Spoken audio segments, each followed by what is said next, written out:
Well, good afternoon. First of all, I'd like to thank the Trump campaign for inviting me to speak here this afternoon and speak on behalf of the next President of the United States, Donald J. Trump. Now, I was just informed last night of this extraordinary opportunity to speak at this rally.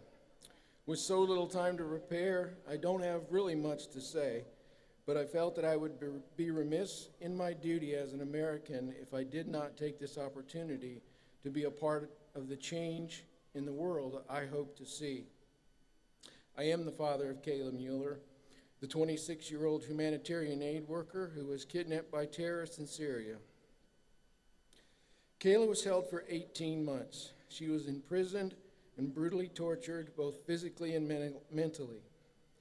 She was held in solitary confinement for long periods of time in small spaces where she could not even lie down. She was beaten, raped, and killed by ISIS. She watched as 18 other Western hostages were released through negotiations by their governments. Kayla's body has never been recovered. We understand that the last 5 months of Kayla's life were spent as a personal hostage to the self-proclaimed Caliph al-Baghdadi, and that her treatment during that time was as horrific as that suggests.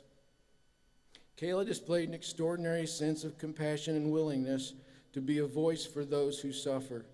She had a unique blend of disciplined mind and a generous heart. Kayla graduated with honors from Northern Arizona University in 2.5 years with a degree in political science. She studied international affairs with a special interest in the Middle East as well as world religions.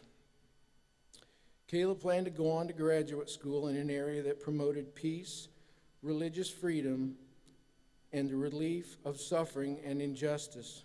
But first, she wanted to learn directly from the people who were most profoundly impacted by the political, economic, and social structures we collectively support.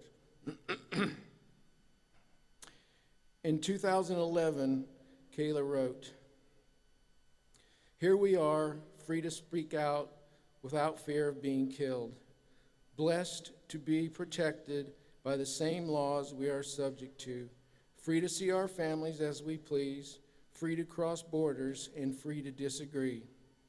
We have many people to thank for these freedoms.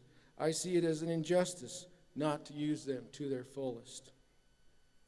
Kayla believed we each had an individual responsibility, but her hope was in our collective action, and used her voice to call out to the world. We communicated directly with ISIS by email many times. We put all our faith in our government to help us get Kayla home. They told us every time we spoke that they were doing everything they could to bring Kayla home.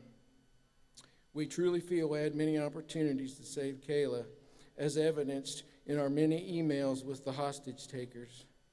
In our desperate efforts to save our daughter, we pleaded with the administration to let us do what was needed, but they refused and blocked us from doing what we needed to do many times.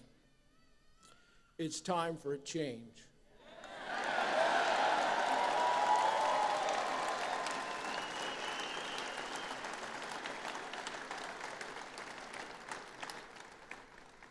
The failed foreign policy that allowed ISIS to gain power in the Middle East cannot continue. We cannot afford another 4 years of the same failed policies. It's time for a change in Washington, D.C. We need a leader who will take a stand, not follow the same tragic path, a leader who will defend this nation, its Constitution, and its people.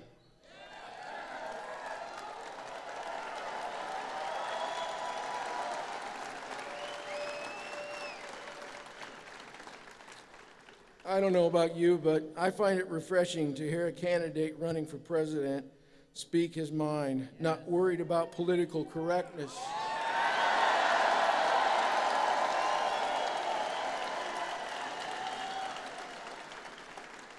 Not making decisions on their political aspirations or the influence of big money. Yeah, making decisions from the heart as well as the mind, decisions made for the good of all people.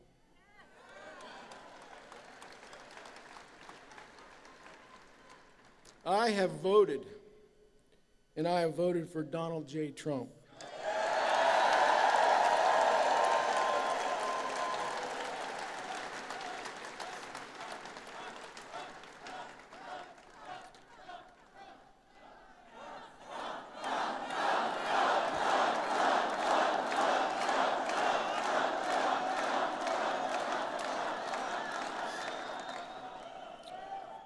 Yeah.